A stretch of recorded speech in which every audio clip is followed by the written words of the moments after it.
Pero sinasabi ng Biblia, ang karunungan mula sa itaas, una sa lahat ay malinis, pagkatapos ay mapayapa. Una sa lahat, kailangan tayong maging malinis. Ibig sabihin, kailangan nating itaguin ang malinis na pamantayang moral ng Diyos at abutin ang kanyang matuwid na mga kahilingan. Pumapangalawa lamang ang pagiging mapayapa. Kapag nalaman ng isang Kristiyano ang malukhang pagkakasala ng isang kapananampalataya, dapat niyang timukin ang nagkasala na ipagtapat iyon sa mga elder.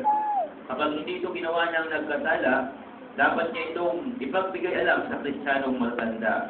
Kung hindi niya ito gagawin dahil gusto niyang mapanatili ang pakikipagpayapaan sa nagkasala, magiging kasabwat siya sa pagkakasalang iyon. Number 15 tayo, kapag nalaman natin ang tungkol sa isang malubhang pagkakasala, kailan natin ito dapat ipagbigay alam sa mga ayos. Kapag nalaman natin, sa sinto. Tingin niya maganda. Tingin niya. Hindi po Uy, so ganda. natin tayo, una po natin muna kakausapin yung nagkasala na sabihin natin sa kanya na hinupin natin siya na kailangan ipakipag-usap niya sa mga elder. Bigyan po natin siya ng saktang panahon kung hanggang kailan yung sasabihin. Sasabihin natin sa kanya na kapag dumating yung panahon yun at hindi niya pa sinasabi, ikaw na ang lalamit sa elder. Kasi kinakailangan mo ang ipagtapat yung elder. Kasi kung hindi mo gagawin yun, nagiging kasabot ka sa kanyang pagkakasala.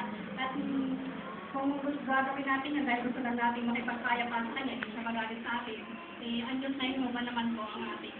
Hindi tayo makipagkaya pa sa Diyos na yun. Ayun, ano. Ang may problema dyan, mga kapatid, ano?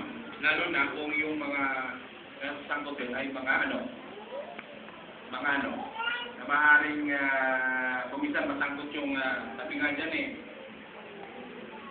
yung makipagkukompromiso, alang-alang sa kapayapaan. Lalo na kung nasasangkot ang ano, Sister Ramos. Yung kung ating kapamilya o kaya mga kaibigan. Ayan. O yan, lalo na kung yan nasangkot, medyo kanyan. Baka matadala tayo ng